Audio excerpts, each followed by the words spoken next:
to go ahead and welcome all of you. Thank you so much for Dragon Age Day. We are so thrilled to have Nunzio De Philippis. Nunzio, did I say it right? I'll say it again. De Philippis, but it's not. De Philippis. Okay, strike that. But look, the honest answer is that my first name is actually pronounced Nunzio, but I don't even do that. I have to make like an Italian hand gesture when I do it. Yeah, and I know I want to do that too. Okay, I'm going to start over. I want to welcome everybody for Dragon Age Day. We are so thrilled to have Nunzio De Philippis. I'm sorry, I panicked. My mind went completely blank. We're so happy to have Nunzio De Philippis. I'm so sorry. I'm not normally like this. Okay. De Philippis, yes, I can there do you go. this. I'm sorry. I'm a little nervous because we just worship you guys. Okay, I'll try again. You tell I've spent a lot of my life trying to tell people how to say things phonetically. Yeah. Normally I'm better at this. Okay, I'm Angela Mitchell. I'm one of the co-founders of Dragon Age Day and founded by our wonderful Teresa M. and Teresa M. And because I'm just mispronouncing all over the place here today, I've known Teresa for 4 years and I just said her name wrong. So Nunzio, you should feel really special right now. So I am delighted and we're Q wins for name that's probably mispronounced. Yes, you do. Yes, you do. We are really thrilled and so delighted to have both of you with us, Nunzio De Philippis and Christina Weir. And I just did it again. I'm going to hell. But you did my name perfectly, so that's all that matters. Thank you. I thought so. We are really delighted to have you both here. You are, as all of us know, we're huge fans of your work on the Dragon Age Dark Horse comics featuring Knight Errant, Deception, Blue Wraith, Dark Fortress. And I know that you've done so much other work as well in television, manga, comics, etc. And we're just thrilled to have you here with us today. So thank you for being here. You're very welcome. Thank you for having us.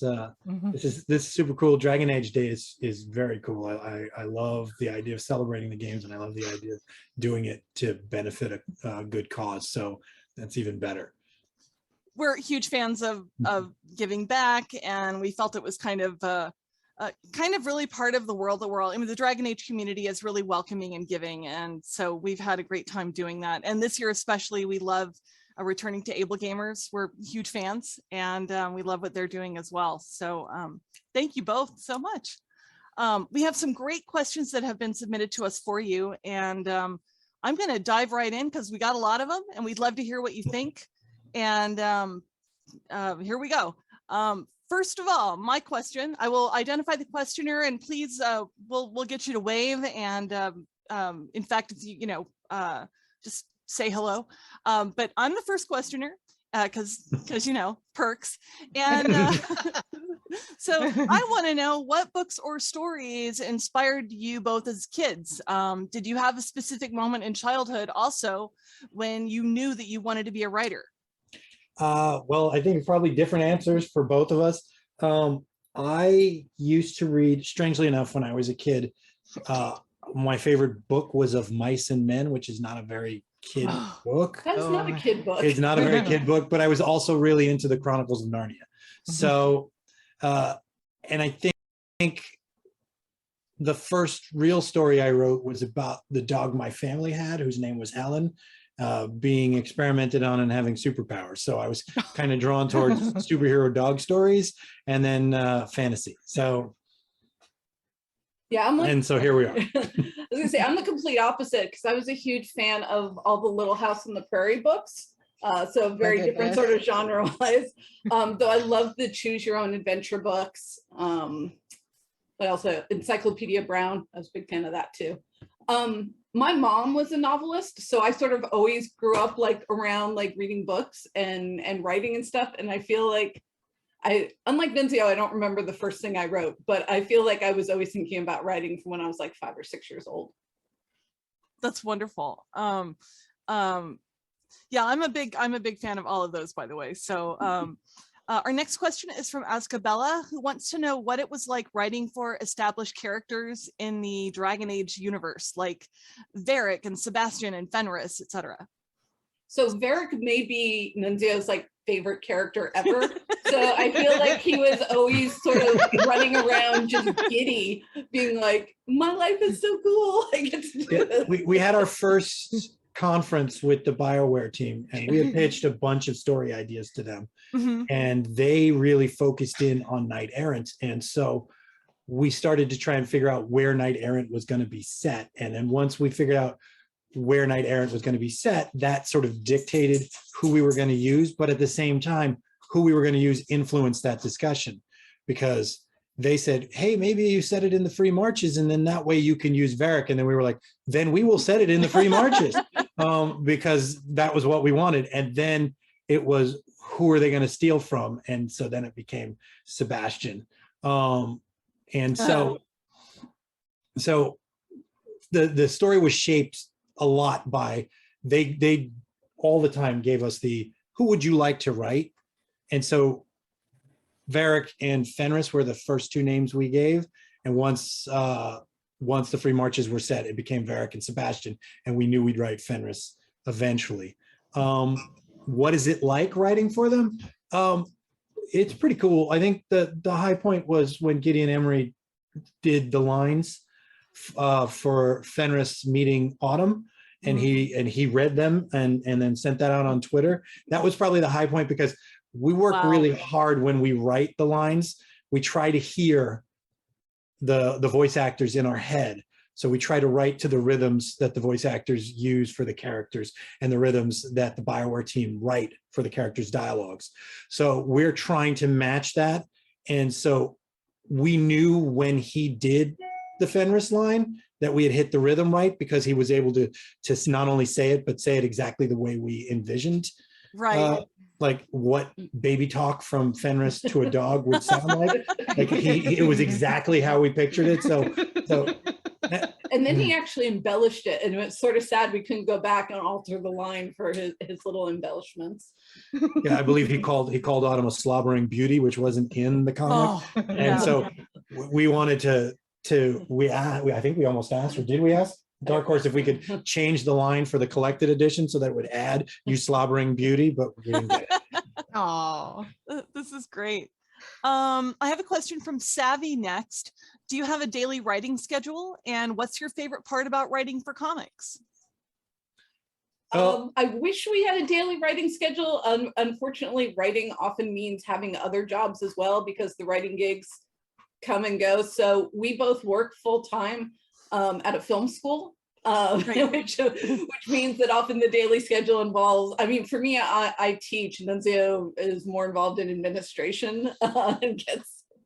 Yeah. And so I think before that, when we were freelancers, we would try to work every day, and we would try to have a routine to it. We were more flexible. Some of our friends who are writers would say, I sit at this time and I don't get up until this time, no matter how much or how little I've written. For us, it was much more page-based. We knew we would sit and we'd have to get through this many pages or this many words, depending on the project. And we would target how much we would do before we would take lunch breaks or things like that, and then have a total for the day. Once we got the steady gigs teaching, it's much more of what's due. Oh crap, let's start writing that. Like that tends to be, and so it's much more clustered. And then a lot of Autumn walking the dog tends to be where we do all the plotting. It's like we go out for a walk and we talk about what's the next issue going to be, what's going to be in it, what are the scenes. And it's so that's one of the reasons she wound up in the book, is that she was so much a part of Knight Errant that once we did Deception, we're like, let's put her in the story. Do you feel like you're both in the movie world in a way, and obviously have worked a lot in television as well? It seems like that's a natural segue into comics. It very much is. They're both very visual mediums. Nunzio kind of spearheaded launching at our school teaching comics as well to screenwriters, because it is such a visual medium. And when you're writing comics, you kind of get to play director, because you're directing what happens in each of the panels. And it becomes a good skill for our students to take back to screenwriting.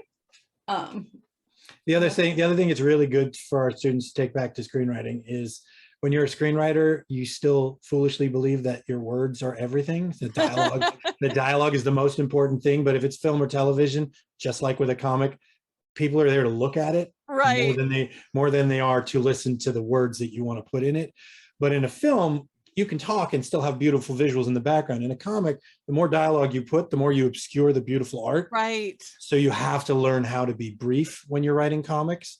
So the early comics that Christina and I wrote, we may have over dialogued them. I don't know if anyone's ever read a comic called Skinwalker that we wrote, but in Skinwalker, they had to shrink the font size because we put so much text in it. Oh, And the no, font no. size was so shrunk that when I sent the comic to my mom, she was like, I can't read that. The letters are too small. So to this, she's read everything we've written except Skinwalker because we overwrote it. Next gift, a magnifying glass. Right. Or one of those magnifying reader things. Question from me. Do you and Christina have a shared aesthetic when writing? Do you approach it from different influences? Like, is one of you more into the manga, or one of you more into a certain school of thought, and then the other one comes from another place, and together it's peanut butter and chocolate? Or is it kind of a shared sensibility? We push our sensibilities on each other. So she, back before there was a CW and there was a WB, like God. so much I of what remember she would, so much of what she would watch was on the WB. So then so much of what I would watch would be on the WB. Right. But superhero comics were more of my interest. So Mhm. I pushed those on her, and then she got really into superhero stories. So we come from different places, but Mhm. because we're married as well as write together, It's been 20 years. I feel like we're one person now. kind of. But in a good way. We have a question from Jessica next. What are aspects of characters that you love to write, and which character has been the most challenging to write for so far? I think in terms of aspects that I love to write, snarkiness. Via has been a lot of fun to write because she projects snarkiness in almost any situation. So when things are stressful, she says something sarcastic. When Fenris is being grumpy, she says something sarcastic. It's what she does. I'm drawn to that aspect in characters. So the trick is not making everybody sarcastic, Aw. so you have to pull back, or you wind up in a Joss Whedon place where everybody in Buffy is sarcastic all the time. Right. Which I guess works because they're all in high school, but Right. in Dragon Age, you really don't want everyone to have that sort of same Whedon-esque No. sarcasm. So that's what I'm drawn to. The hardest. I just want to give a shout out, by the way, to the person who just said they're watching Buffy right now, because so many of my students have never seen it and have not heard of it and don't know it, and it makes me sad. So And it's such a landmark on the WB, by the way. That was my introduction to the WB right there. I was there for it. So And Buffy and Gilmore Girls and shows like that Mhm. were Christina's influence on me. Like Yeah. she pulled me to all of those types of shows. And now I would probably list Gilmore Girls as my favorite TV show of all time. So That's awesome. my work here is done. That is amazing. Let's see here. I had another lovely question here going from Jane, who wanted to know, who is your ride or die favorite character to write about? different answers if we're talking about Dragon Age or not. In Dragon Age, it's Via. Of all the characters we've written in comics, it might also be Via, but it might be Luna from Amazing Agent Luna, or it might be the Riddler, the brief time that we got to write the Riddler. I think I mentioned how much I like Snark. So we had such a good time writing the Riddler. I would happily write him again at any time. And then probably Sophia from our New Mutants. That would be for me. I really loved getting to write Cyclops when we were doing the X-Men, because I feel like Cyclops is a very underrated character. So as we we're just talking about, like, you can't make everyone sarcastic, I kind of liked that he was such like the stick in the mud. Like there was a lot of fun to be had with that. But in Dragon Age, it would probably be Via too. Yeah. I also Fenris is a close second. I was gonna say I also really loved Sir Aaron. I didn't love writing him specifically. I liked writing about him. He was a fairly inspirational character for us to write. The ending was of the storyline for spoilers for haven't read it, was a little bit hard for us to get through as a result. But do you and Christina, when you write together, do you tend to focus on different characters or story points for each of you, or do you tend to write a little of everything together? We pretty much do it all together. I mean, as we talked about, like when we're walking the dog, we're doing plotting and all of that stuff. We'll usually switch off, like once we've plotted everything out, like one person will do a first pass and then the other person will come in and read it and give notes and do the rewrite. But we'll, depending on who has more time, we'll sort of go back and forth with that. We used to do everything together in that one of us would sit at the computer, usually Christina, and the other would pace behind them, usually me. And we would generate everything together that way. But since we started teaching and having the full-time job to make sure stuff got done, quite often we would say, why don't you handle the first pass and then I'll handle the second pass, so we could divide our time more efficiently. Mhm. Well, and speaking of wit and snark, you are in a room with a lot of people who probably played Purple Hawk at least once. So we know Purple our way Hawk, best around. talk.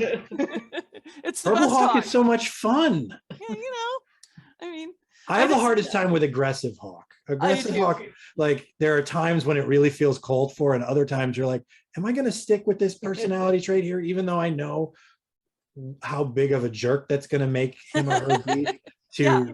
their own brother, for example. Like it's really hard to go aggressive Hawk against Carver. It's like why don't you just beat him with a stick? I know, poor Carver, and I love Carver. I'm one of the few, the proud, but I love our grumpy little brother, so Carver reminds me so much of my little brother. I can't hate him. I mean, those with siblings, we understand. I mean, and I wouldn't want Hawk for a sibling either, I gotta say. So just saying. We have a question from Patrick Bly. Pat, if you want to ask your question, you're very welcome to. I've posted it in chat for you, so if you can see it, but you don't have to. I just want to let everybody feel free. That's like, I don't know. Okay, good. So yeah, my question was kind of piggybacking off the first question. How is it different writing for something like a shared universe, like Dragon Age or X-Men, where other writers have worked on this already and more are going to work on it in the future? How does that work? I think it's different depending on which franchise it is. BioWare is super collaborative. So the same issues exist between the X-Men and Dragon Age, but they played out very differently. X-Men, we were very small fish in a very big pond. And so it was just, hey, can we do this? No. Hey, can we do that? No. Or, hey, can we do this? Yes. And then 3 months later, no. And you get used to it. These are multi-million-dollar properties, and you've got to be really careful playing with their toys.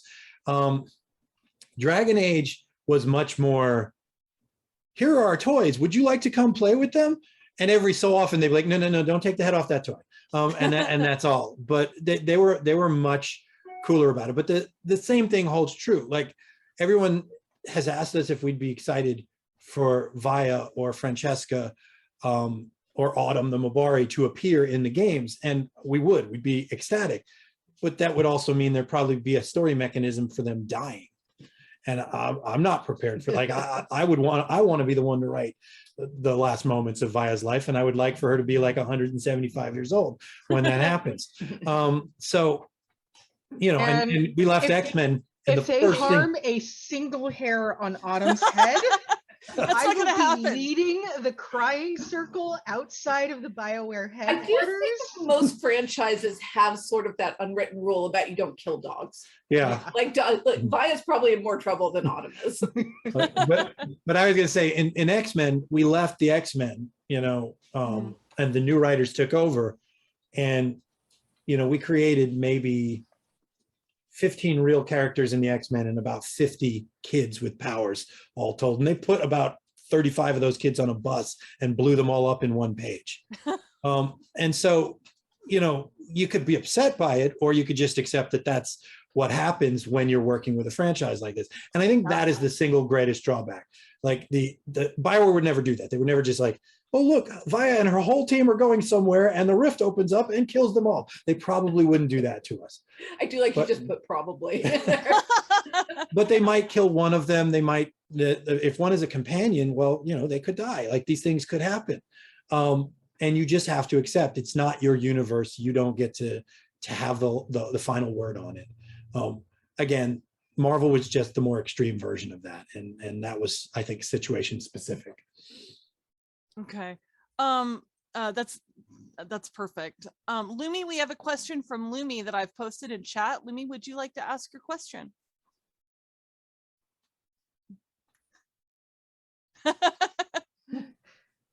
Are you, I see you situating yourself. Do you want to ask it, or I'll just go ahead and ask for you?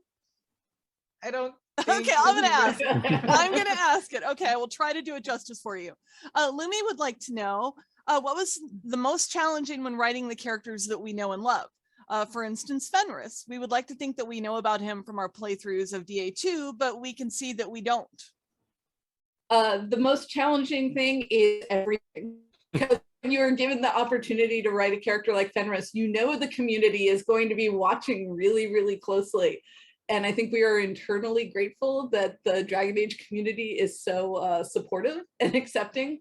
But I think the hardest thing is, you know, when you play a video game, particularly the BioWare games, they give you so much control and agency over what happens to the characters. And so then we're coming in and making choices for the characters that people who play the game are like, my Fenris didn't do that, or, you know, my Fenris doesn't feel this way. So yeah, it's trying to strike that balance of, you know, telling the best story and hoping people like it. And I think for me, the variation on that is the headcanon. That is the greatest danger. Like, Fenris hasn't been an active character until Blue Wraith. Fenris wasn't an active character for a very long time, because Right. he's mentioned briefly in Inquisition. If you ask, hey, why are you not with Fenris? Or, hey, what's going on with Fenris? And that's about it. And so people who love Fenris have invented the story of what happens with Hawk after the game. Guilty. And so then we are like, well, that didn't quite happen. And people are sad that, you know, and so that is that to me is the hardest part, is fighting against a headcanon that I believe everyone should be entitled to have. Right. And so I can't sit there and say, well, your take on Hawk and Fenris is wrong. It's not. The game gives you so much choice and so much control over Hawk. And it's not really an us problem. It's an Inquisition problem, in a sense, that Hawk left. And so many people were like, but my Hawk wouldn't do that. And so we built off of Hawk left. And so everyone's like, no, but my Hawk would go right back after the events of Inquisition. Why is Fenris still alone? And we're like, because we looked at the drama of Hawk leaving and thought that's the best place to write Fenris from. Yeah. So, you know, because we want a story in which everyone's headcanons can still fit, and especially everyone's world states can really fit. So that's the greatest challenge, is like, we take a flyer on what's going on with Fenris, but we try to write it with enough variation that if your Hawk was absolutely true to Fenris and went back, then that dialogue exchanges maybe plays out a little differently, but Fenris is alone right now, but maybe not as bitter. Just assume Thetis is a multiverse and everyone's headcanon exists. Yeah. It's all good. Don't we all do that, though? I think we all do that. So, you know. Oh, absolutely. To build on what you were just talking about, what was the challenge for you guys in transferring Fenris to a new medium? So you take him out of the, you know, the game world and sort of, you know, the cinematic, almost kind of choose your own adventure feel into the comics world. For us, it wasn't too bad, except for that writing question of headcanons. I feel for our art team, because I think some people are like, undercut Fenris is gorgeous, and other people are like, what happened to my broody emo boy hair? You know, like, I think having to redesign Fenris with time, I would not want to be the artist, and then, you know, the colorist having to step into the what exact skin tone is Fenris debate, I think is super challenging, because, you know, even David Gator doesn't want to specify that Fenris is a person of color, whereas I am more than happy to say Fenris is a person of color. You know, the artists are working off of the reference material they're getting from BioWare, and then they're maybe getting heat from the choices that they're making as a result. So I think they had it much harder than us translating from one medium to another. Yeah. That's really helpful. We have another question now from Azkabella, and I would like to let Az ask the question themselves. Hey. Yes, I wanted to know what is your favorite contribution to Dragon Age lore through the comics? And also, very importantly, I just wanted to add one sneaky question: is Autumn a good girl? Well, are you referring to Mabari Autumn or little like mini Mabari Autumn? Both. Because Mabari Autumn is a very good girl. Mini Mabari Autumn gets herself into trouble sometimes. I would actually say, and she's actually looking at us right now because we're saying her name over and over again. She's actually a very good girl. She just has no self-control when it comes to food that's on the street, or things that she thinks is food that's on the street. Like worms apparently are food to her, like that we find disgusting. So she's pretty calm and well-behaved in so many ways, but no matter how hard we try, we cannot stop her from eating things off the sidewalk. So every walk is an adventure. And so we're trying to plot a comic, but if we pay too much attention to each other, she'll get into something. So we always have to be diverting our attention to her. So that's where I think sometimes we think, well, I'm not such a good girl, but she's mostly a good girl. Our favorite contribution to Dragon Age lore, I think it's probably asked and answered with your two questions, because I think it's Autumn. I think that we snuck the Mabari. Wait, does Autumn trump Vaya for you? Vaya's great. Vaya is great, but Vaya, look, I know for a fact that if there's only one character that's going to appear in the next game, it's going to be Autumn. I know this. I know BioWare knows how people have reacted to the Mabari. And if they have any plans to bring Fenris back, and I have no inside information that says that they do, but if they do, there's no way they would do it without Autumn at this point. And if they have any plans to bring Vaya into the game, there's no way they would do it without Autumn. So she seems the most likely candidate. Also, I just, all the Mabari have the exact same coloring, and now they don't because of Autumn. Yeah. Like we've introduced. What was this? Watch them throw Marquette in there over Autumn specifically. I would love it if Marquette appeared in there. Like we wrote Marquette was absolutely a Paul Freeman as Belloc from the Raiders, from Raiders of the Lost Ark. Like we were like, let's put him in there. And then their art team went to our artist and said, can you make him round? And we're like, but Belloc's not round. But then he really grew on me being so round. But there's that scene where he's chasing after Vaya and he catches up with her, and he's like a beach ball, and he can keep up with her. I'm like, how athletic is this round dude? I think it's amazing that they made him so spry. So so we knew we wanted to revisit him, and we knew we wanted to give him a semi-redemptive arc. And then at some point when we were plotting Dark Fortress, BioWare was like, okay, this is too redemptive, you have to pull it back. Like we really redeemed him. What's in Dark Fortress is much lighter than what we originally thought. We have a question from Jeanette, and Jeanette, if you can see the chat, would you like to ask the question or would you like me to? You can give a thumbs up if you can. I have a feeling this has already been answered, but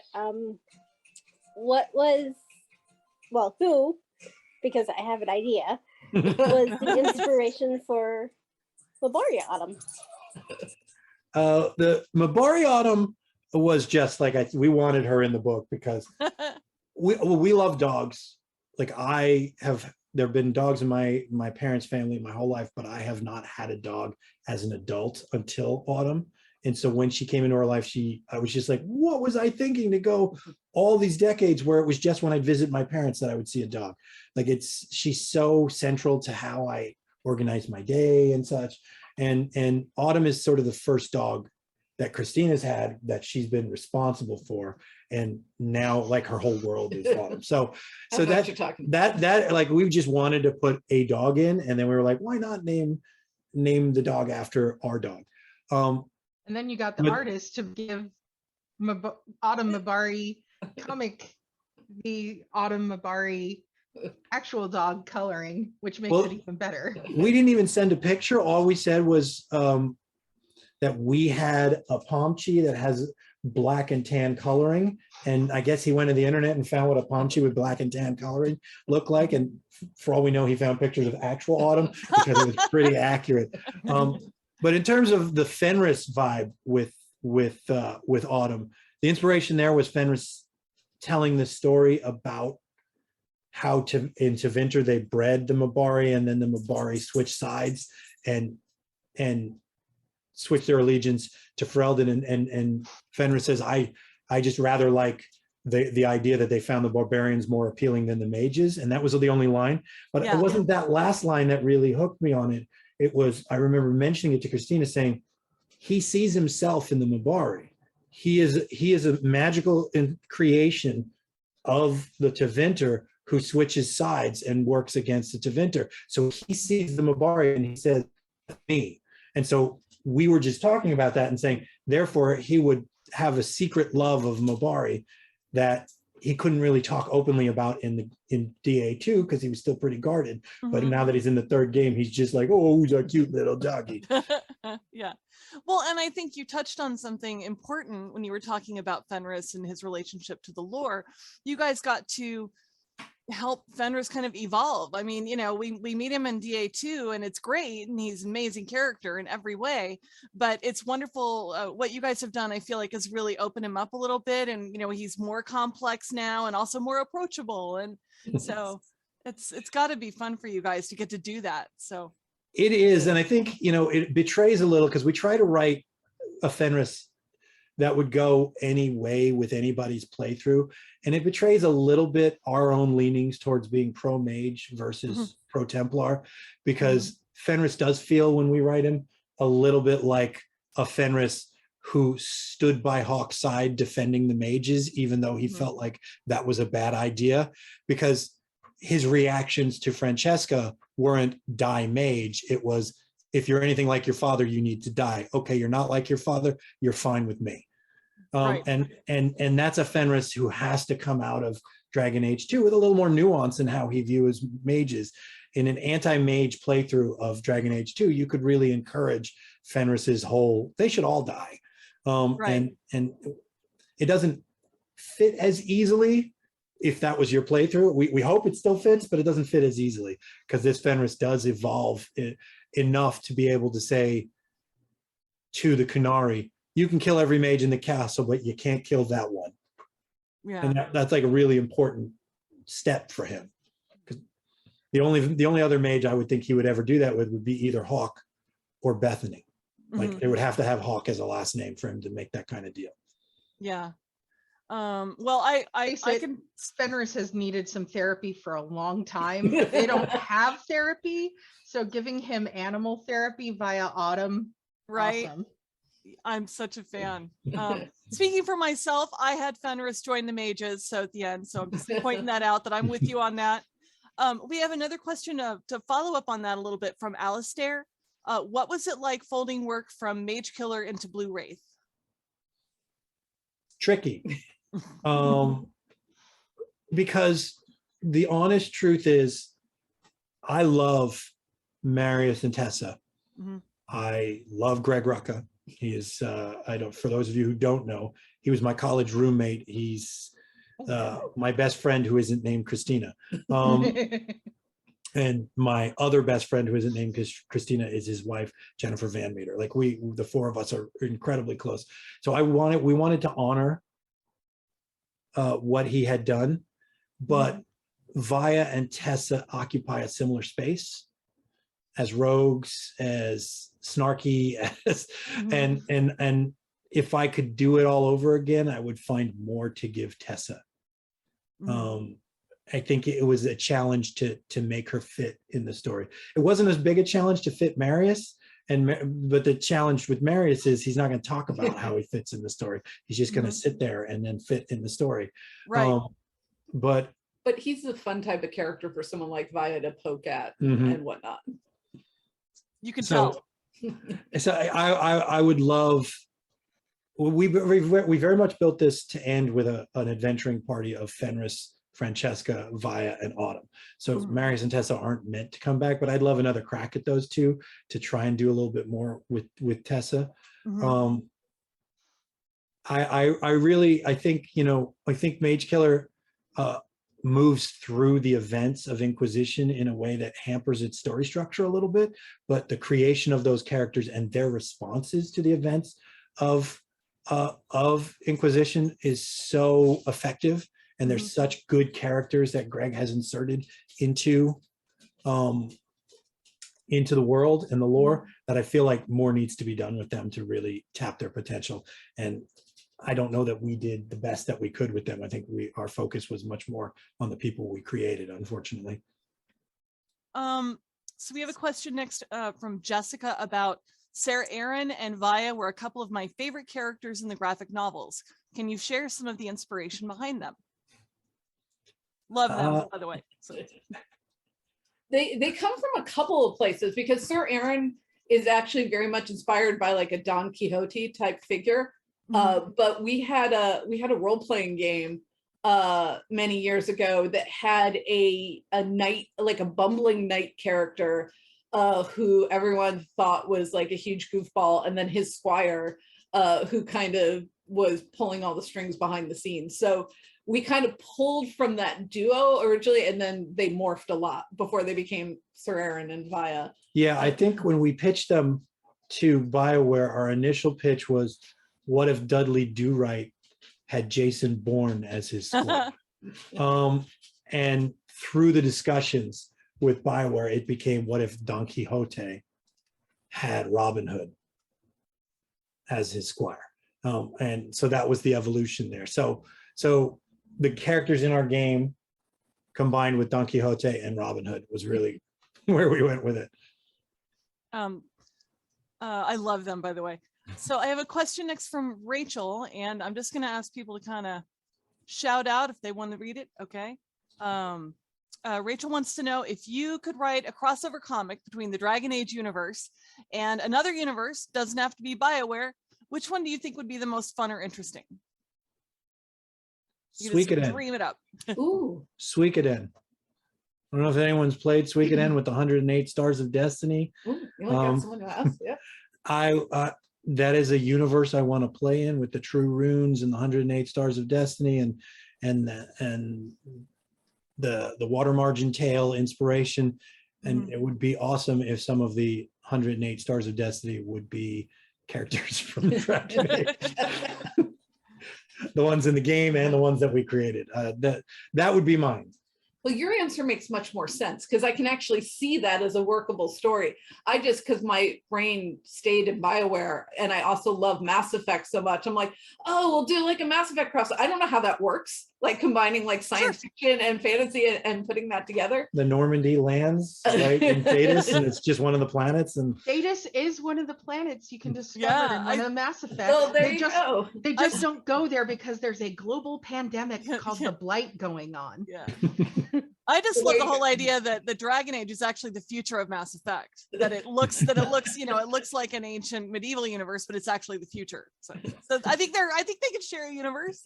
That's what the Reapers did. They just sort of like wiped everything out and started over and added a lot. But they looked at Thetis and said, "You're too primitive. You can stay." You could, and handed out loots to everyone, and you know, Mara Slokan. So Christina, what were you going to say about so you would combine Mass Effect and Dragon Age? Yes, and I think you have all given us ways that it would work too. So now I can just live in my fandom, because Garrus is one of my favorite characters ever, and if I could write Garrus, that would make me very, very happy. Garrus is wonderful. I mean, I think you're gonna, there are a lot of shippers here. I'm sure we've got various, you know, Garrus romancers here. I have another question from Jane, who would like to know, if you had free reign to expand on any Dragon Age lore that you could really just have fun with, what ideas would you most like to explore there? Where you could just take, you know, you could take the Blight in a different direction, or you could take, you know, the Dark Ritual, or anything, you know, that's sort of Thetis lore. There are a lot of stories that we pitched to BioWare that sort of represent the areas where we would want to explore. Some of them we hope we'll one day get a chance to do. So I not necessarily want to lean into it. Mhm. I will say something that I've said before. We made reference, we had Sir Aaron make reference to traveling with a group of elves that wanted to bring back the Emerald Knights. And that is the story. Like, how would they react to the letter that Vaya gets? How would that connect? Like, that probably is the biggest piece of lore that I would like to dive into. I'd like to go back and maybe try and help someone reclaim the Dales. Like, Elf pro- rights, elf rights. I am with you. I will carry that banner proudly. I think many people here would. So. And the Emerald Knights are really cool and underexplored, to be fair. You just get these little tantalizing bits about them, and that's it. So and I am prepared to say, and this is not anything that's ever gone past BioWare, but I am prepared to say that we were planning to march up the hill. If we ever get a chance to do that Emerald Knights miniseries, because I'd like to bring Meryl back. Yeah, it kind of it we're- cuts we're- you off. We were planning to march up the hill and try and put Meryl in that Emerald Knights story. Oh, I would love that. And bring her back and have Fenris and Meryl come face to face years later and I could just hear him going, pardon my French, but sort their shit. Yeah. Because he's not very it's kind to her. you." I love that. Well, and I always think Meryl is so underappreciated, and underexplored as well. So we have okay, this is a really fun one from Lumi again. Writing in the Dragon Age setting, do you see yourselves being able to live in Thedas? And if you did, where would you choose? What would your scenario be? Ooh. That's a tough one. Ooh, oh, that is a tough one. I think, having loved Origins so much, my heart, and also being such a dog person, my heart is always in Ferelden. But I don't know that I could live in Thedas. I'm a vegetarian, and I just don't know. I think I would wither and die in Thedas, especially in Ferelden. I feel Maybe like out with the elves, like maybe in the after elves. The Maybe elves, elves. yeah. I don't think that they actually eat vegetables in Ferelden, but maybe I think you'd be okay with the elves. I think if I tried to be a vegetarian in Ferelden, there was a point when we were younger where we went to Italy, and I had to tell people in Italy that I was a vegetarian, and everyone's reaction, they were very nice about it, but it was always, why would you do that? Like, they were so confused. So I think that the nicest people in Ferelden would react that way. So you'd probably end up a day Nothing but turnips. So Christina, what about you? Well, I'm not a vegetarian, so I could live in Ferelden and write offending letters, you know. So yeah, I'd probably go Ferelden. So so Nunzia, you would be in an Origins kind of verse. You'd be in the Origins universe, and then Christina, what was your kind of favorite, your doorway? Oh, would it be Origins too? It might be. I keep feeling like if you could live in Kirkwall, you would. Ooh, yeah. No, I'm gonna change my answer. I want to live in Kirkwall. Not if You know, it's interesting because I know some people criticized that game because it felt so contained, but I really loved being able to explore the city and run around all the different parts of it, and it felt very three-dimensional to me, and like this like living, breathing city. And I forgot about that. I really liked running around Kirkwall. I think one of, you were talking earlier about pieces of lore that we got to add. There's this tiny little bit where we put an inn into Kirkwall that we called the Traveler's Rest, and it had a skeleton in a boat hanging from it, or something like that. That there now is, for anybody who's tracking the lore of Dragon Age, an inn that we created in Kirkwall is a pretty big deal for us. Because you move around that city, and I want to live in Ferelden because I have that Dragon Age Origins point of, but I would go. It'd have to be Denerim, because Redcliffe is like, until you get to Inquisition, Redcliffe like is a city that runs from here to the end of the hall. It's like such a tiny little place. Like where would I live? In that one blacksmith's basement? Like there were, Kirkwall felt like there were so many places in each part of the city that you couldn't even get into. You're like, who lives here? So you want to Yeah. explore it in that way. Yeah. And I Yeah. am definitely talking about a post-Inquisition Kirkwall, like once the mages are accepted, definitely. Oh, that would be fun. And Varric would be, Varric would be there and running everything. It would be great. I mean, it would be, hopefully taking down a few of those slave statues that are so depressing. Exactly. So There are, by the way, I just saw in the chat, there are an awful lot of bears near Redcliffe. So I might rethink that. but that could be a good thing. It's good when you get that one quest you're where a you got to bear. get those claws or whatnot, but after that, you're just like, leave me alone. I'm just walking. Yeah. I am Yeah. literally 20 feet outside the camp and I'm getting mauled by bears. There's that one camp, like you step outside, and Yep. like the bear is like, gotcha. Like it's like a mugger. It's waiting outside. It's outside Hafter's Woods, and that is the setting for our honey heist this year. Is the bears are going to take revenge. So, they're just over it. Let me see. So I want to move to make sure I get everybody's question in. Q, you had a question. Would you like to ask? Oh, good Lord. Okay. I'm gonna ask it, but I am not going to phrase it in the way that I typed it that I said. I was listening. Oh God. I'm not reading this verbatim. I'm going to paraphrase No, this. it's okay. I can't speak, obviously. So great. No, I got this. Okay.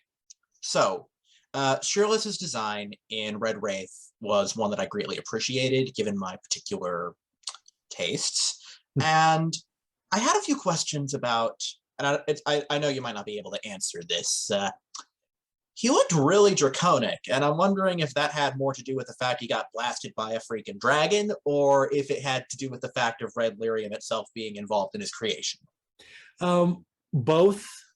Red Lyrium is, as we see it, wild, out of control Lyrium, tainted and screwed up in so many different ways. Lyrium is, by and large, refined in how people are dealing with it. So even unrefined Lyrium, in our mind, felt more refined than Red Lyrium. So he was going to be wild no matter what. But the choice to say, okay, we need extra spell power, let's get it from a dragon, I think definitely influenced his final form. It was, to our thinking, very much overkill. Like they could have found other ways to power it, but they were just like, what's the most powerful magic we can find? Dragon's breath, do it. And so they did. And so the Red Lyrium basically made him, he was both a wraith like Fenris is, sort of infused by Lyrium, but he was also a bit dragonkin at that point. So that went into the design. Like we were talking with the artist about, it should be wild and it's powered by dragon magic and it should be wild. And the BioWare side, they were like, Fenris's Lyrium tattoos should look like tattoos, and this should look like he took a carving knife to his arms. Like they were very, because the first pass at that artwork, BioWare turned around and said, these tattoos, these lines are too neat. Like you got to cut them up. Like this has got to look incredibly painful. So it was a sort of unified aesthetic from the artists and us and BioWare. Everyone was on the same page of like, they put magic in him, but it barely is being held in his form. Mm-hmm. So does that answer the question? Oh, yes, thank you. And I also want to thank Teresa for actually saying the joke that I could not help keep in myself. Someone was going to say it. It wasn't me. Thank you, seriously. You're welcome. Alistair would like to know what your most enjoyable moment was when you were writing Blue Wraith.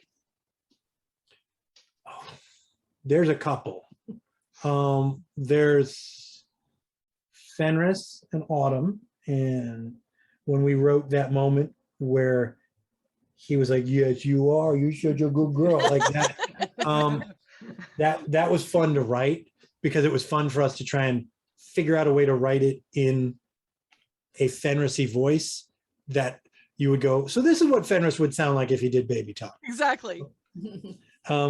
But I think the other one for me is right at the end of Blue Wraith, when Vaya is providing the translation for Fenris and saying, what he means to say is, hi, my name is Fenris and I would like to join your group. Like that was because that was the moment when we wrote that, we were like, oh, this is going to be the dynamic for the two of them in Dark Fortress. And then we got to cut loose with that dynamic in Dark Fortress a lot. But that was a moment where we really identified the big brother, little sister vibe between the two of them that we wanted to play with. Yeah, that Vaya moment was definitely my favorite. What are some of your biggest lessons as writers from over your career? If you can point to one or two moments and go, wow, I really learned from that. Oh, Well, the overwriting our comic was definitely one. oh, don't try to protect what you write. Especially when you move into a collaborative medium, whether that's film or TV or comics, everybody involved is just trying to make the best story. Right. Their version of the best story and your version of the best story may not be the same thing, and you might get frustrated by that, but don't get so defensive as to say, shut up, why are you giving me these notes? Instead, say, hey, that doesn't work, because everything gets easier in a collaboration if you just assume, even though there will probably be somebody in your career who has bad intention and just wants to put their own, like, I just want to change that character's name just so it has something of me in it. Even though there's probably somebody like that in there, it's better to just assume everybody's trying to tell the best story possible and work with all feedback, whether you like it or not, as if it's coming from that good place, because then you'll engage it honestly and kindly, and you'll probably get honesty and kindness back. And sometimes you have to kill your darlings. Yeah. Yeah. And what may have worked originally as the story grows and evolves and changes may not still work, you know, when you get to that final form. I'm going to go back to that there. But, you know, I would like, so much of Sir Aaron's Don Quixote elements came from BioWare and Dark Horse latching on to him having PTSD from Ostagar. And if we were like, that's pulling us further away from the original intention of the character, because we did have characters from an RPG that we were trying to be true to. If we had tried to protect our work from somebody else's influence, he wouldn't have been half the character that he wound up being. And so like the real credit for who he became kind of has to go to the people who saw what we were doing and found a better version of it and told us about it. So, and so I think that's just a huge lesson, because it's so hard, because you create a thing and it's so deeply personal that you want to protect it from other people. But the minute you're in a collaborative medium, you start to appreciate that what you create isn't you creating, it's you and a whole bunch of other people. Christina, I have a question for you. I want to know what your experience has been like as a woman in kind of a traditionally male dominated industry, in terms of, you know, when people think of it, it still tends to be drawn along gender lines a little bit. I think for the most part, my experience has been fine, probably because I am one half of a writing team. Right. We did have an experience with one editor who I will not name, but who, no matter what, anytime we would send emails, we'd always sign them Nunzio and Christina. And he would always write back, "Dear Nunzio." Oh. And so we started like signing the emails, and we'd flip it. It'd be like, you know, from Christina and Nunzio. And he would still write back, "Dear Nunzio." And so one time I sent him an email just for me, and he still responded Nunzio. And it was just like, wow, this is just like, clearly there's something going on there. For the most part, I've been very lucky, I think, having like really good experiences. And again, I don't know if that's because I've been partnered with someone else. So like, if I were trying to strike out and pitch my own projects, if it would be harder, possibly. Not sure. I wanted to ask you guys if you have any projects that are upcoming that you're able to talk about, or you would like to talk about, that we should know about. Well, we are in a place, sadly, where all of the upcoming projects are hypothetical projects. Okay. So we don't have anything lined up. I think we're still pushing for more Dragon Age comics, but I think right now they're figuring out other things. So Understood. Yeah. We'll be happy to come back and do more whenever they want us to. We have a bunch of proposals for comics. And then we have a revisiting of a comic that we did for Oni Press that we're hoping to get back to, and we're in the plotting stages of what that will be. But it's probably going to change significantly from what it was before. So until there is a deal in place for that, I don't necessarily want to identify which project it is. So everything is sort of in a about to happen or waiting to hear from somebody that it might happen kind of place. And so we're working on some novels. Is the best way to do it. And if our agent doesn't feel like they can do anything with the novels, then we might crowdfund those novels or do something else with it, self-publish those novels. We're not sure yet, but we have a couple of novels that we've been kicking around for a while. And when I say we, in this case, she does all the first draft of the novel work. I am not a prose writer by nature. I'm a screenwriter by nature. So it's always, what is somebody doing? What are we looking at? And what are we hearing? Let's move on. And she has a gift with prose that I do not have. Well, it sounds like that's why you're the perfect pairing. So I was also curious about how you have half of your life in film school in this environment where you're teaching students about screenwriting and film, and then this other half of your life where you're doing the comics writing and the fandom writing across these various projects. Do they ever intersect? Do you find that you learn from one or do they ever come together? Well, I definitely feel like I'm a better writer since I started teaching. Because when you have to figure out how things that I sort of do inherently or without thinking about, when I have to figure out how to articulate that to other people, suddenly I find myself sort of applying those things back to my own writing. And so I just feel like on that front, the past, it's been like 5 or 6 years now. Wow. That I've been teaching, that I'm just like, oh, this has made my writing so much better. So that part of it is just cool. Well, and I think we both, though far more her than me, we're people who use our writing more than our talking. And being a writer is so much about pitching ideas and meeting people and meeting collaborators and sitting down and saying, let's work together on this thing. So there is such a social aspect to it that the notion of the writer hiding behind their words, it can be destructive to your career on some level. And I think when you teach, you learn how to speak about your stories much better. So for Christina, it's made her come out of her shell more. For me, it's made me less likely to say something that will piss people off. Because I'm not a shy person about stuff, but when we were working in TV, my political opinions would come into the writer's room a lot, and it may have cost us some jobs. When I would be like, hey, you can't put this story in the show, this is really offensive. People don't want to hear that, and you got to find a better way to phrase that. And so now when you're talking to a student and say, you can't bring this script into the class, this is really offensive, they're going to get defensive. So as a teacher, it's more like, okay, you have to understand, if you put this out there, someone might react to it in this way. And you get much more out of a student that way. And I wish I had that skill when we were in the TV writer's room, so I wouldn't be pissing off showrunners the way I was, which, I did. So. Yeah. Well, I'm actually really feeling Christina right now too, because I tend to just be like, writer, yay, I don't have to human. I don't have to, I'm just back here with the words. So definitely. Yes, I definitely learned how to channel my diplomatic hawk. Yeah. He's still learning, but he's much better. And then you have to go, oh, that sarcastic response, but I haven't taken that dialogue branch yet. So I don't know how close to the actual text it's going to be. Well, not only that, I don't know how often it would happen to you where you would click one of the options and then at the last minute it would shift to the other one and you're like, that's not what I meant.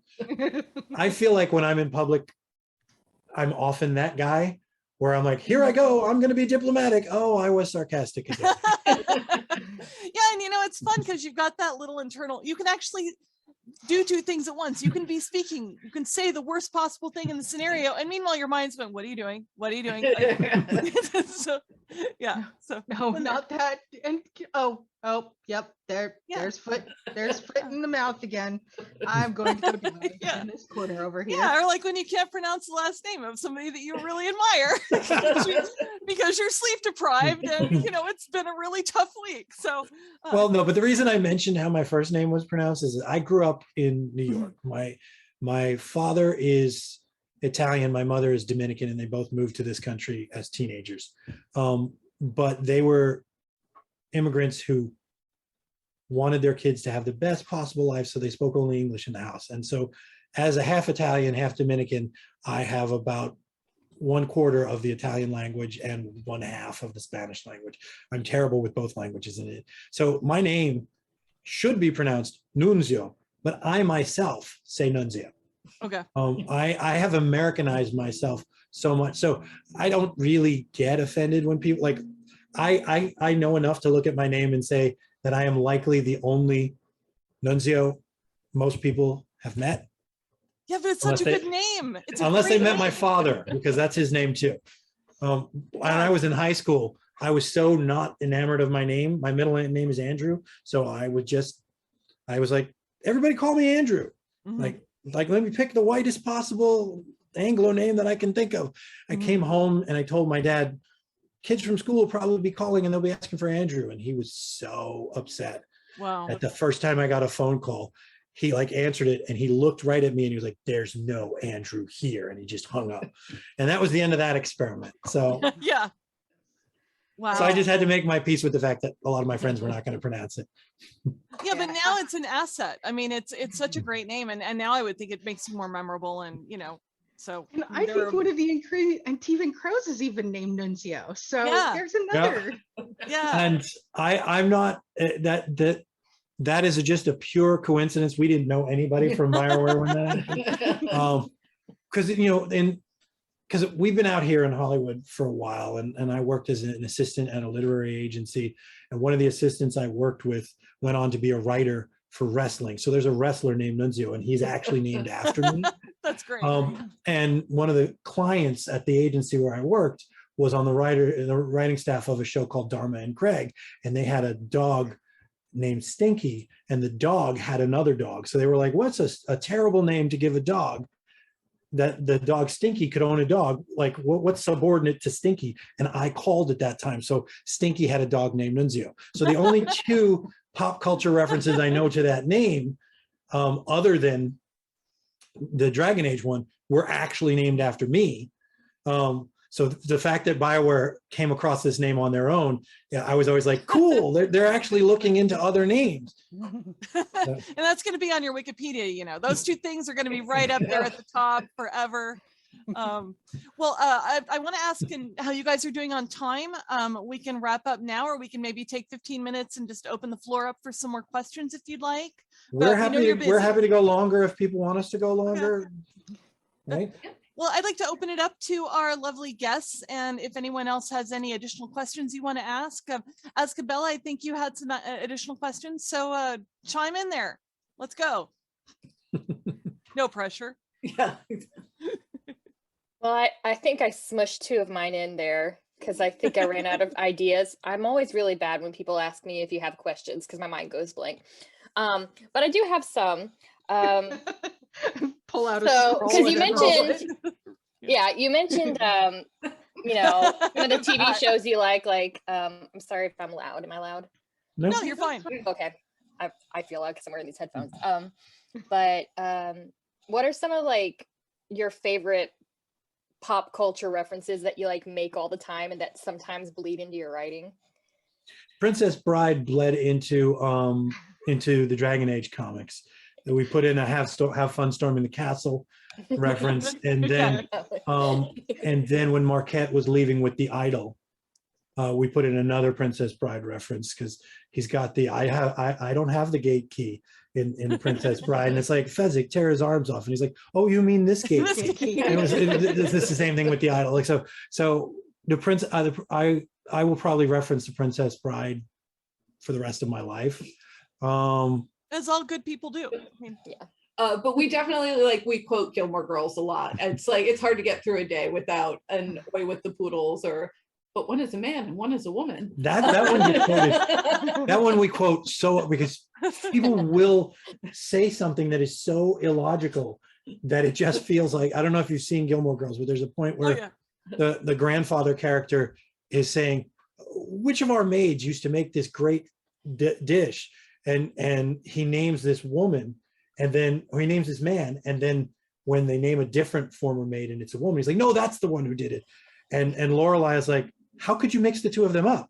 And he's like, I can't keep track of how many maids your mother has fired or hired. And she's like, but one's a man and the other's a woman. He's like, what are you trying to say to me? She's like, that one's a man and the other's a woman. So Yeah. we've done this anytime somebody says something that has no logic, the two of us will look at each other and go, but one's a man and the other's a woman. Yeah. Also, Emily Gilmore was a queen. That's all. Yeah. So, What is it? When a woman gives birth to a crack baby Lorelai, you do not give her a puppy. it's just part of a long list. So I see in the chat here, who created Tractus in Dark Fortress? We did. Yeah. We did. We were like, who's the Draco Malfoy of the Daenerys family? Oh, And God. then but then we were like, but what would happen if Draco was a bastard child who was never acknowledged? How much whinier would he be? And that was really where we wrote him from. I came to like him, and so now people are asking, is he the guy who gets eaten by the Dread Wolf in the book? And I'm like, I hope not. But maybe, because I'd love to write him again, because I don't know, I just keep wanting to write a story one day where he and Fenris have to work together. Oh my God. I would love that. I would read that so fast. So, So would I. That would be such a disaster, Yes. but with the potential for so Yeah. much like them learning to work together. Oh my God. Well, Oh, what was funny is when we created him, we had Nenelius call him Half-Blood. And we just meant that in Tevinter, if one of your parents has no magic, you're garbage. That's all we meant. Everybody took that to mean he's half elf. mhm. And so we were like, interesting. We haven't ruled that out. But then people took from that supposition, well, what if that's Fenris's sister's kid? And that Daenerys, when he was taking her under his wing, had an affair with her. And that would make Tractus Fenris's nephew. I don't think I want to do that, but I just keep thinking, wow, wouldn't that be a twist? that would be super. I don't think the ages line up properly Yeah. to pull it off. Yeah. And frankly, it's a little too neat and convenient for my taste. Mhm. But finding out that he might be half elf, that might be Yeah. interesting. It might Well- change Fenris's opinion. Maybe not. Mm. Well, and we're all suckers. I think most of us here are suckers for a good redemption plot. So that Yeah. would be, that would be another fun aspect. So, Definitely. and then I think Selinka had a question.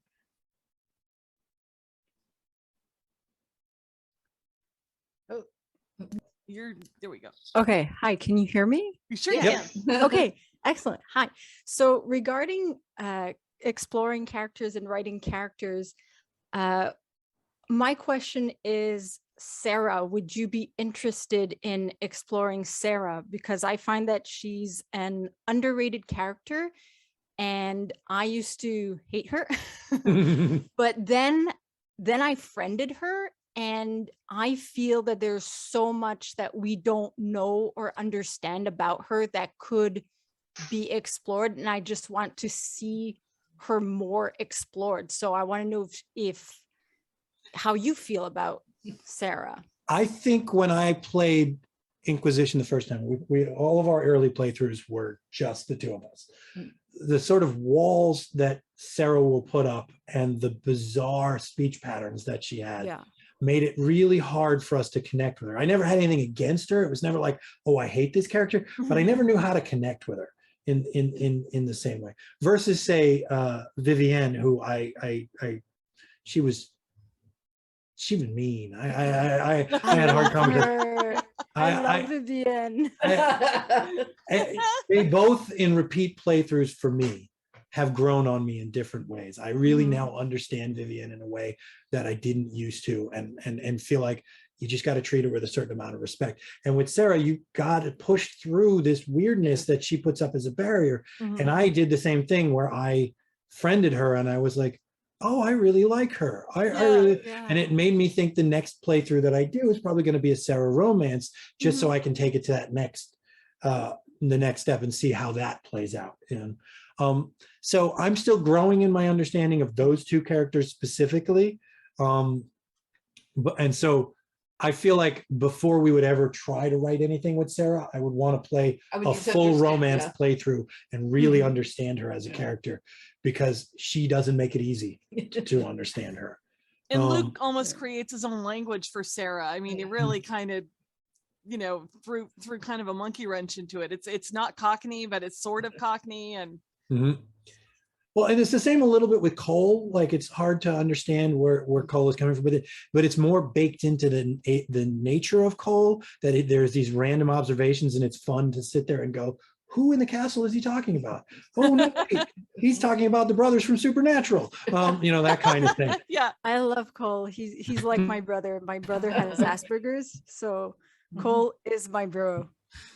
But I would love to try to write Sarah, but I think before I would ever agree to write Sarah, I'd want to play again. Like, and the truth is, we do that all the time. Like, we know Fenris inside and out, but when we got Fenris for Blue Wraith, we replayed Dragon Age 2 just to watch all the Fenris stuff, then went into Inquisition and got all the dialogue that was spoken about Fenris, just so we would have it all fresh in our memory.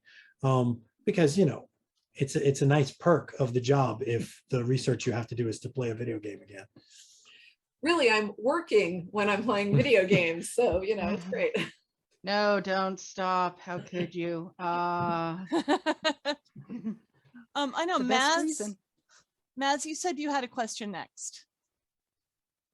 I hope I can word it well. I first wanted to say I'm really nervous to talk because I just want to say how much of a fan I am of Blue Wraith and Dark Fortress, especially Fenris. I'm sure I'm not the only one, but he's a really important character to me. He's probably my favorite character in the whole franchise, and he's always meant a lot to me. And so, like, seeing someone who like he talks about in Dragon Age 2 about the like burden of his hatred and like how it's a production of his trauma, and seeing him able to move past that a little bit and be friends with a mage was like, I really appreciated it. So I wanted to say that first, but I also wanted to ask, I would just really love to hear about your thoughts on the like Fenris's relationship with Marius and the interactions there as like an opportunity for Fenris to teach someone else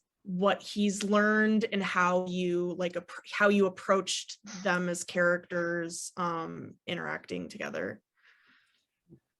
Well, you know, it was interesting. We knew we wanted the two of them to interact because there's so much that they have in common in terms of their backgrounds as slaves and in a magic-filled world, and not being magical characters, though some could argue some of Fenris's abilities are very clearly magical. He is not a mage and never will be, and would probably kill you for suggesting otherwise. But you know, I think right now where Marius is, he makes it really hard for anyone to talk to him. He just doesn't want to talk about anything. And so that's another thing that we'd want to do if we get a chance to use them again, is go a little deeper, because one of the things we loved being able to do at the beginning of Dark Fortress was show Fenris, who's had this experience being in a group in Dragon Age 2, trying to use what little he got in terms of skills with that group to go, how can I help this person? How can I help that person? Even though he says in Blue Wraith, I don't want to be part of a group, clearly he's retained a lot of this. And so Yeah. he's trying to talk to Marius. He's trying to talk to everyone. And Marius is just not willing to talk. So we wanted more time to do it. And I think if Dark Fortress had been 5 issues, we would have seen a lot more from the two of them comparing their respective experiences there, because they were going up against Nenelius, who made Marius what he was, and the son of Daenerys, who made Fenris what he was. Mhm. And Nenelius was trying to use the device that made Fenris. So it like their paths had slammed into each other. And I would love if we could have had more room to show them coping with that together. I feel like it would be a great next step for Fenris. I feel like with that sort of character and watching him grow past his trauma, like I want to see him be a mentor at some point. I'd love to see him Yes. take that next step. And So much. Yeah, But that would be amazing. sorry, go ahead. What were you saying? Oh no, I just said that would be amazing. I was agreeing with Christina. It's great. Was there more, Maz? Did we answer? Or Yeah, I was just gonna say, you know, if they bring advisors back in Dragon Age 4, that seems like a great opportunity for mentor Fenris. I would love it if Fenris were the one of the advisors. I think the trick, of course, is that he's dead for some people. So It's an inquisition. We've all been there, you know.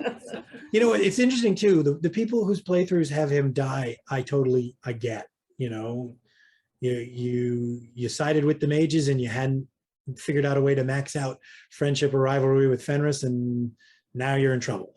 Now you got to kill him. It's the ones who turn him back over to Daenerys. I'm just like, what kind of monster are you? No, I can't. Wow. Yeah. It's I blog about Dragon Age, and so I've played all the different things, and I write about sort of like the exploring the analysis, and I'm a total nerd, and I just love it, and I think way too much about it. The one thing I've done the whole Bull Cune thing. I've done it all. I've even done the one where you're romancing him, and even the whole thing. I can't give Fenris back to Daenerys. I have never been able to play it. I feel like with both Dragon Age and Mass Effect, there have been things that like is same, like can't play it, so I've had to go on YouTube because I'm like, well, I want to know. It's my love for the choose your own adventure books. Like I want to know how this plays out, but I can't get myself to do it, myself. Yeah. So I'll go find whoever that person is who played it and watch it on YouTube. And took the hit for all of us. Yeah. Well, it's interesting. Like in the KOTOR games, there's Mission and Zalbar, the Twi'lek and Yes. Wookiee pair, and you can, once you earn the loyalty of Zalbar, tell Zalbar to murder Mission. And it's so dark side that no matter how dark side a playthrough I can get through, I can never do that. And so there are certain decisions that in my mind are always the way that I describe them is murdering Mission. And turning over Fenris is one of those for me. It's like, I don't even want to watch on YouTube what that looks like. And I was like, how does that benefit Hawk? It just seems mean. Like what does he get? Like, there are Hawks who do whatever it takes, the equivalent of a renegade in Mass Effect. Mm-hmm. And there are Hawks who hate magic or hate this or hate that. But Daenerys isn't even offering you anything. Yeah. There's not even a deal to it. It's just like, hey, friend of mine, how about I give you back to the man who enslaved you? But no. And there's a letter after it. It's the most horrible thing in the world. I mean, Daenerys writes Hawk a letter after about how thrilled he is to have Fenris back. And I'm like, no. I don't know if you guys heard, there was an interview we did where I have stated that in my mind, the fix for all of those is Varric. So like if you give Fenris back to Daenerys, Varric just sneaks out of the city, frees Fenris, and then Fenris kills Daenerys. So that letter, that came from Varric just to trick you. Oh, excellent. I like that. That is Canon. now canon. Canon. That's what happened. I love it so much. We got a couple other questions here. I think Q had another one. Yeah, so okay, I have another very silly design question going back to the, okay, so Magister Nenalius, right? He carries a sword and he never actually uses it. And I'm wondering, is that actually him? So I'm actually wondering on this one, is it like sort of a for show thing to keep up his training, or is it sort of more along the lines of he's bastardizing arcane warrior practices and he's using it as a trophy, or more specifically, is it just, it's a lot cooler to write some guy going all Emperor Palpatine with an eye patch? Yes to the last one. It is definitely cooler to have him go Emperor Palpatine. If that fight had been longer, you would have seen that he would use the sword as a sword. Nenalius knows, because remember, Nenalius ultimately taught Marius how to fight. And so the reason Nenalius channels his magic through a sword is so that he can switch to swordplay when necessary. He is as good with a sword as he is with magic. So that was the idea there, so that he is in a sense an arcane warrior. I just don't know that he's studied it officially. He probably has his own school. Thank you for indulging my asinine questions.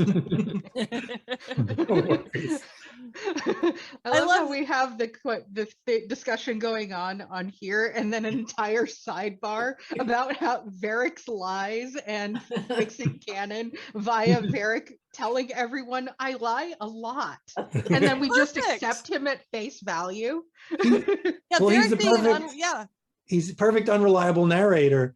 So when you hit 3 and there are things that don't line up with your playthrough, you could always say, Varric lied about that too, but you don't want him to have lied about the stuff that's in your playthrough that you like.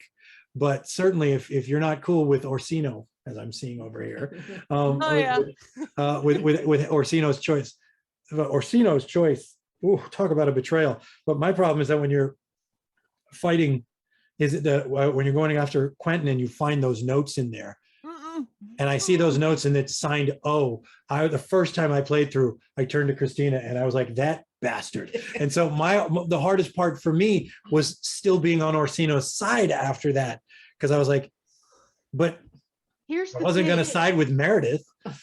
Here's the thing. I know Varric is a good enough writer. Yeah.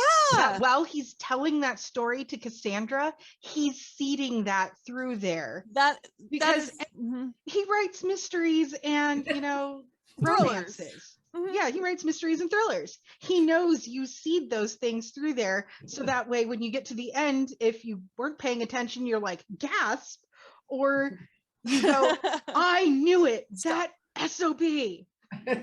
Well, and I just don't think that the guy who was willing to die for Kirkwall, who's walking down the steps in that cool moment, throwing fireballs at the Kunari like it's no big deal, and possibly about to die for it, I don't think that guy is going to suddenly Hulk out at the end. And I just think it's Varric. I think he's like, they need a boss fight, and so so he just threw it in there. So Orsino's fine. And creatures that are created by like abominations and demons apparently are supposed to turn to ash when you kill them. Saying he turned into a harvester would explain why there wasn't a body. Yeah, I mean, Varric's just covering him. he bought Orsino the ability to go retire in the countryside and drink wine. That's that's my story, and I'm sticking to it. He's on a beach somewhere. He's fine. So. As you had another question. Yes. So you've mentioned like you'd be interested in writing Meryl or in exploring further with Tessa and Marius if you had the opportunity. What are some other characters who are already established that you haven't written for, or maybe even that you have that you would like to see more of, and maybe why, but not like spoilery why or anything, just because you like them? Well, the one I don't think will ever happen because we did pitch it and they didn't say yes to it, is Lillian Jowan. We pitched a whole story where Lily went off to prison, but during the Mage Templar War, that prison was destroyed, and so Lily, we're joking about Orsino living on a farm and drinking wine. Lily was a small town, like we wanted to do with Lily that she is Shane from the Western Shane, where she has settled into this town to try and live a peaceful life, but the crimes of her past come and force her to deal with the fact that someone's like, hey, your ex-boyfriend's making trouble again. And so she has to go out and deal with him. And she, while simultaneously being like, I don't know this guy. I have nothing to do with him. What are you talking about? I'm not a former Templar. I wasn't in prison, that kind of thing. That's a story I would love to tell. I have no idea if anyone has any interest in it at the BioWare side, because they were like, oh, that's too deep a cut. Nobody cares about Lily and Jowan. And I'm like, I do. Me. Lily going to prison for Jowan, it just never sat right. I want to fix it. Mhm. No, So I agree. who else? Pick out Lace Harding. You always want Lace to- Harding.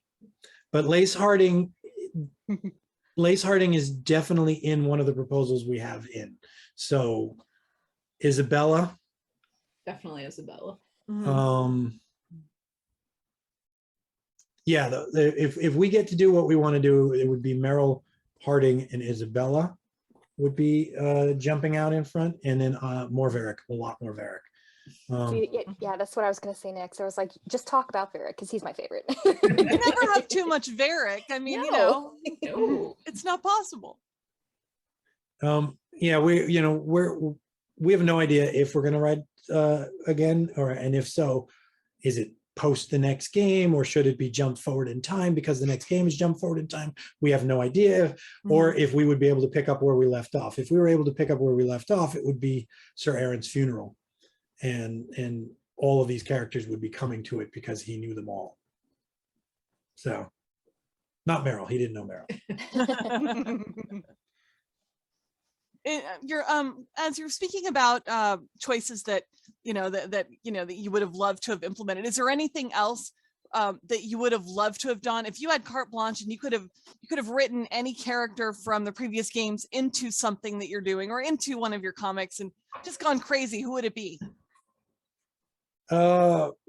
We were real close to using Valana and Sigrun.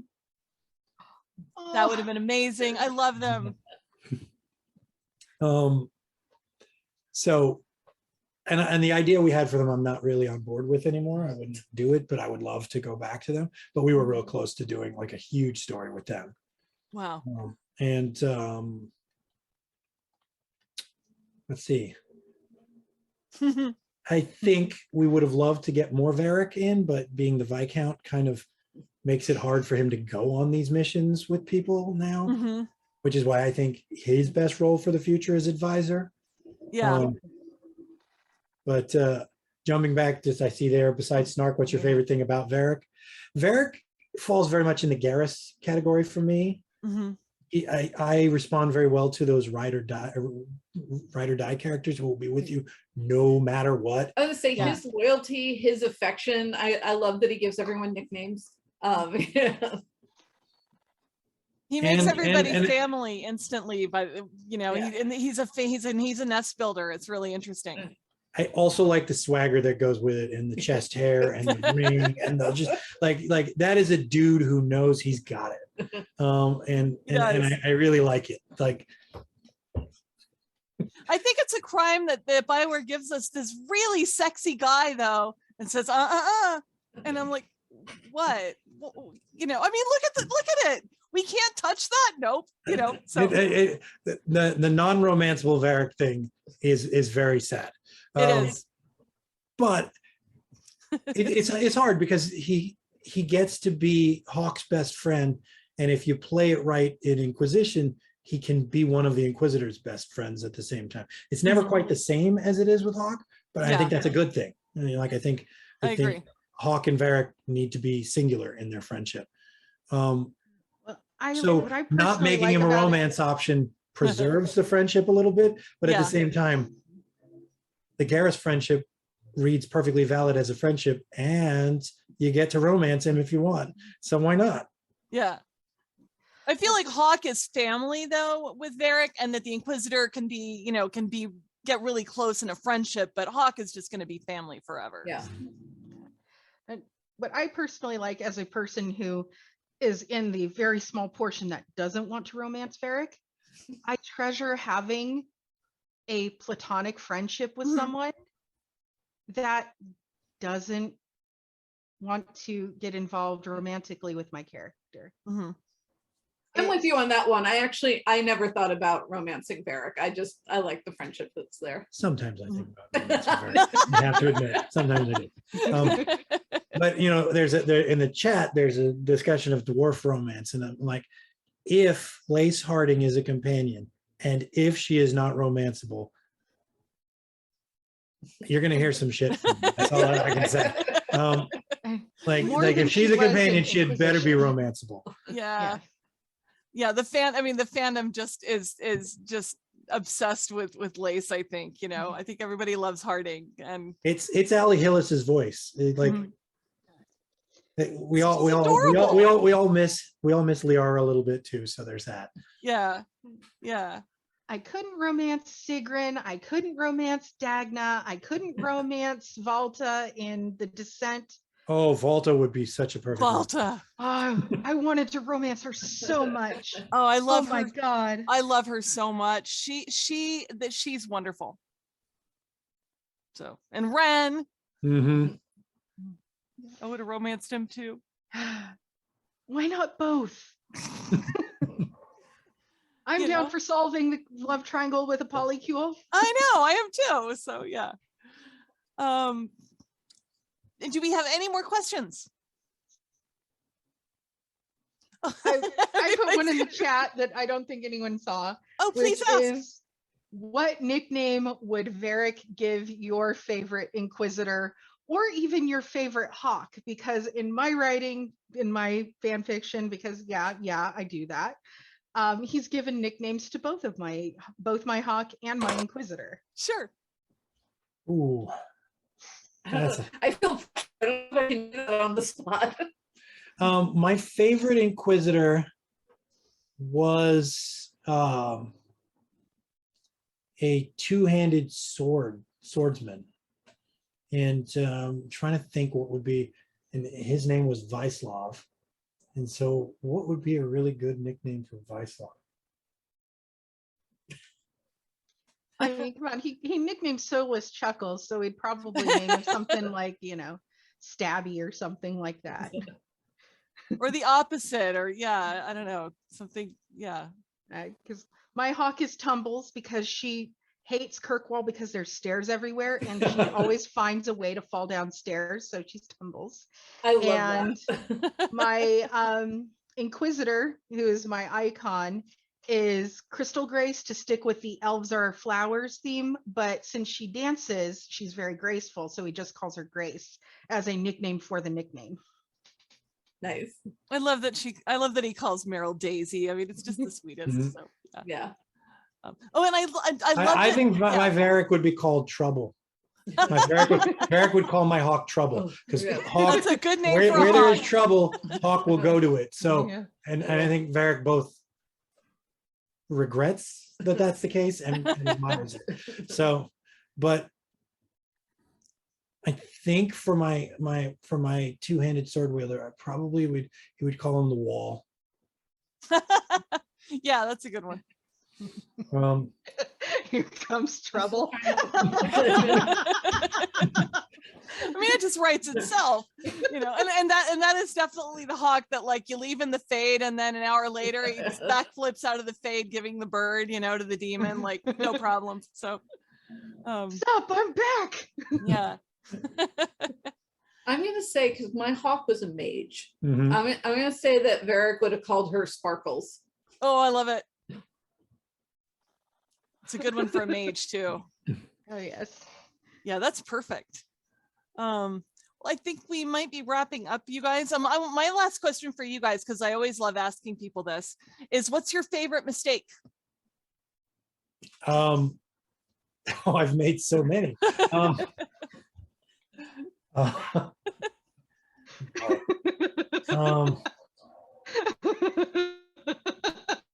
I'm sorry, I had to.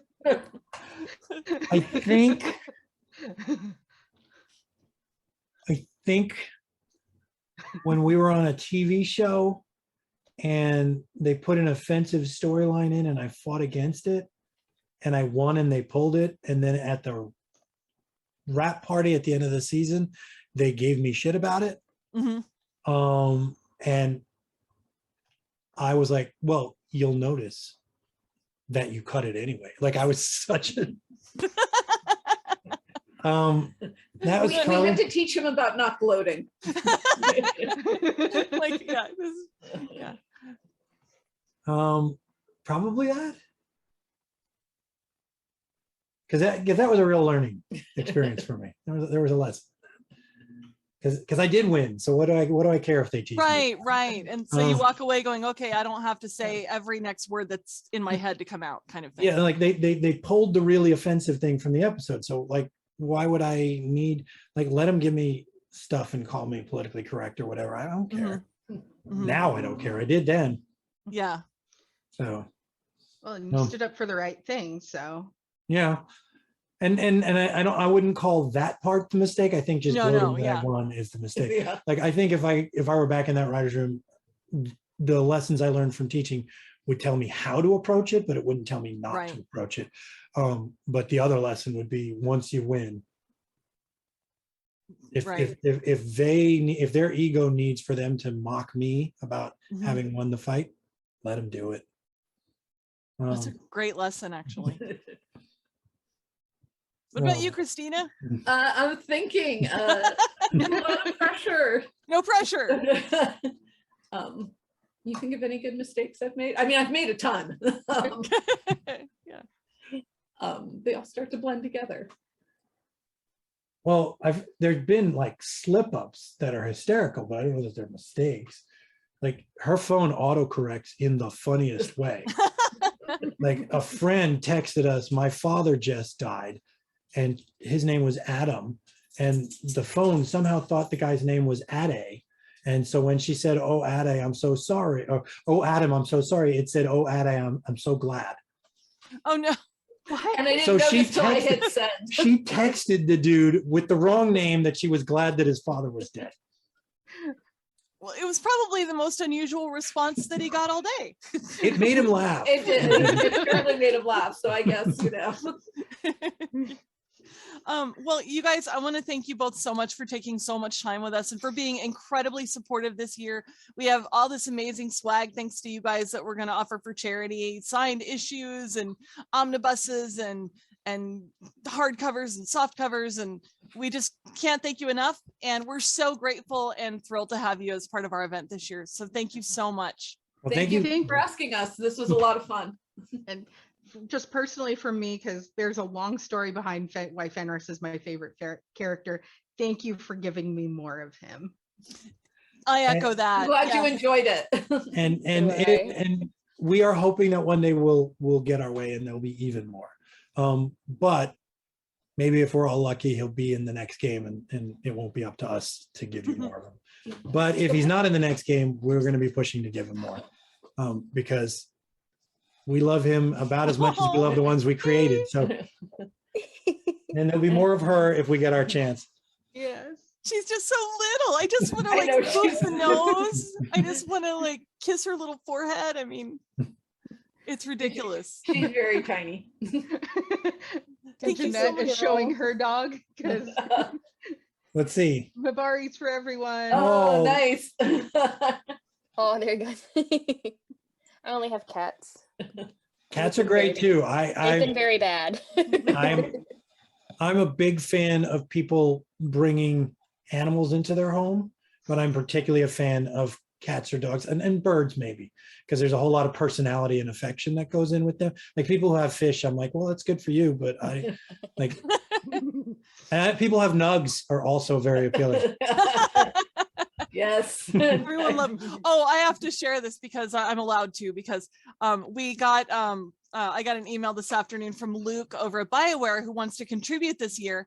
And what Luke is contributing are these little tiny saddles that he makes out of leather for the nugs, the toy nugs.